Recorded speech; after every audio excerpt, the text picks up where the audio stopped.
Friends, आज के video में हम स्वच्छ भारत से रिलेटेड VVI ऑब्जेक्टिव क्वेश्चन कराने वाले हैं जो कि आपके एग्जाम में आएंगे। तो जितने भी स्वच्छ भारत के स्टूडेंट हैं वो इस वीडियो को देखें। ये VVI ऑब्जेक्टिव है। चलिए शुरू करते हैं। स्वच्छ भारत अभियान का मुख्य उद्देश्य क्या है? पहला क्वेश्चन है, स्वच्छ भारत का मुख्य उद्देश्य क्या है?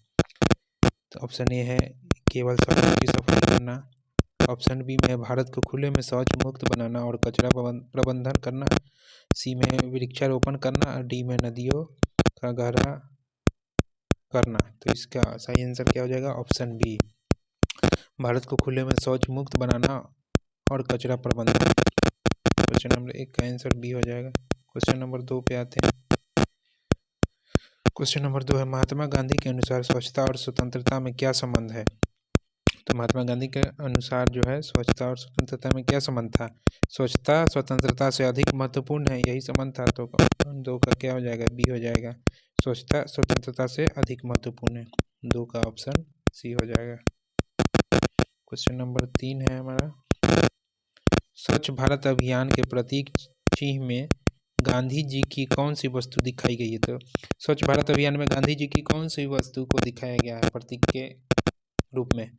तो प्रतीक लाठी, उनका लाठी या चरखा या घड़ी या चश्मा। तो स्वच्छ भारत अभियान के प्रतीक के चिन्ह में गांधी जी के चश्मा को दिखाया गया है। तो क्या होगा?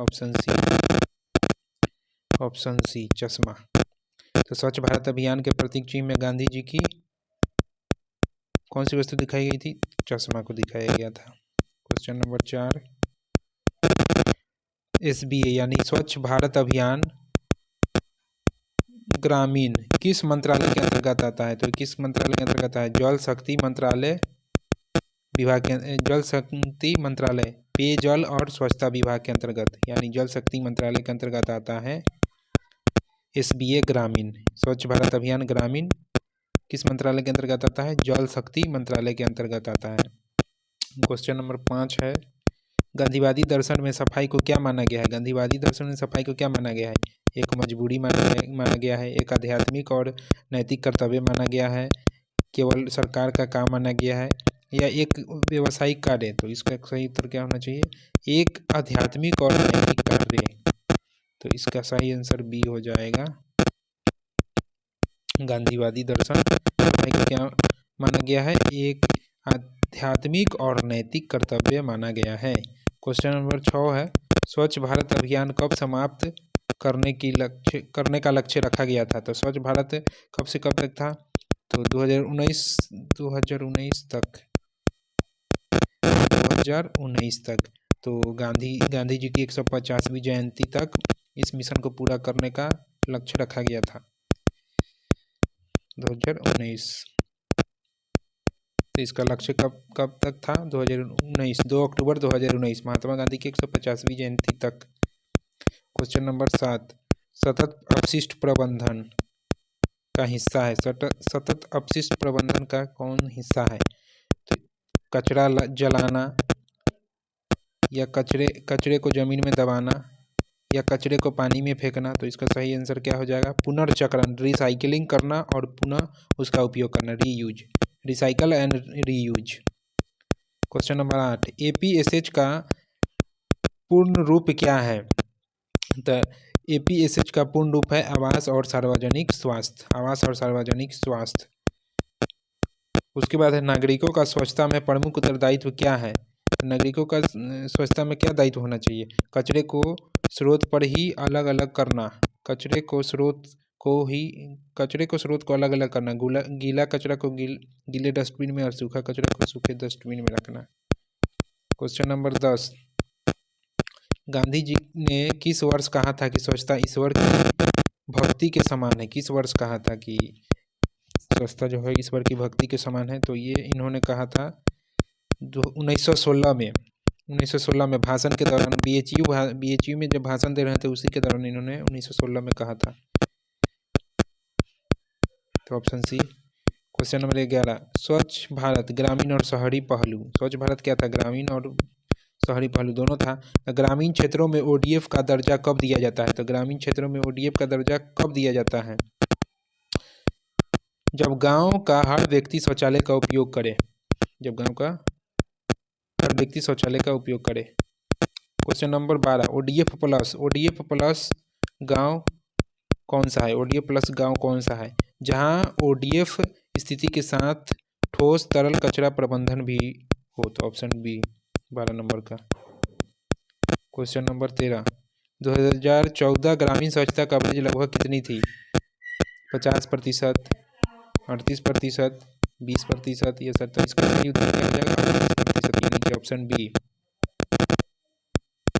क्वेश्चन नंबर 14, शहरी क्षेत्रों में ठोस अपशिष्ट प्रबंधन की प्रमुख चुनौती है। कचरे का पृथक्करण न होना, डस्टबिन की कमी, सड़कों की चौड़ाई, विज्ञापन की कमी। तो इसका सही आंसर क्या होगा? कचरे का पृथक्करण न होना शहरी क्षेत्र में ठोस अपशिष्ट प्रबंधन की मुख्य चुनौती है, प्रमुख चुनौती है। 15 नंबर, कचरा मुक्त शहरों की स्टार रेटिंग में अधिकतम कितने स्टार होते हैं? तो इसमें 1 से लेकर 7 तक स्टार होता है। अधिकतम स्टार कितने होते हैं? 7 स्टार, यानी ऑप्शन सी। क्वेश्चन नंबर 16, शहरी क्षेत्रों में अपशिष्ट जल के प्रबंधन के लिए क्या बनाया जाता है? एसटीपी, सीवेज ट्रीटमेंट प्लांट बनाया जाता है, यानी option B. Question number 17, SBM यानी स्वच्छ भारत मिशन शहरी 2.0 मुख्य फोकस किस पर है? केवल लाइट लगाना, नई सड़कें बनाना, पेड़ काटना, ये तीनों तो स्वच्छता मिशन में आएगा ही नहीं। तो क्या होगा? ऑप्शन ए हो जाएगा, कचरा मुक्त शहर, garbage free cities. Question number 18, सूखा कचरा किस रंग के कूड़ेदान में डालना चाहिए? तो सूखा कचरा नीले रंग के कूड़ेदान में डालना चाहिए, यानी नीले रंग के डस्टबिन में डालना चाहिए सूखा कचरा। ग्रामीण क्षेत्रों में ग्रे वाटर प्रबंधन के लिए उपयुक्त है। सोख्ता गड्ढा, ऑप्शन ए। क्वेश्चन नंबर 20, शहरी स्वच्छता सर्वेक्षण कौन आयोजित करता है? तो इसको आयोजित करता है आवास और शहरी मामलों का मंत्रालय, ऑप्शन बी। क्वेश्चन नंबर 21, स्वच्छ भारत अभियान की सफलता के लिए व्यवहार परिवर्तन ताकि लोग क्यों जरूरी है? व्यवहार परिवर्तन क्यों जरूरी है? ताकि लोग स्वयं स्वच्छता को आदत बनाएं, न कि मजबूरी। अभियान की निगरानी के लिए इस्तेमाल की जाने वाली तकनीक है जियो टैगिंग। क्वेश्चन नंबर 23, स्वच्छता के क्षेत्र में निजी भागीदारी पीपीपी मॉडल का लाभ है। क्या लाभ है इसका? कुशल प्रबंधन और आधुनिक तकनीक, ऑप्शन ए सही हो जाएगा। क्वेश्चन नंबर 24, सामुदायिक भागीदारी का अर्थ है। सामुदायिक भागीदारी का क्या अर्थ हो सकता है? स्थानीय लोगों का सफाई कार्यों में सक्रिय होना, सबका एक दूसरे का साथ देना। क्वेश्चन नंबर 25, प्लास्टिक कचरा प्रबंधन के तहत किस प्रकार के प्लास्टिक पर प्रतिबंध है? सिंगल यूज प्लास्टिक, यानी वैसा प्लास्टिक जिसका दोबारा यूज नहीं किया जा सकता है, उसका रीयूज नहीं हो सकता है, जैसे पानी का बोतल।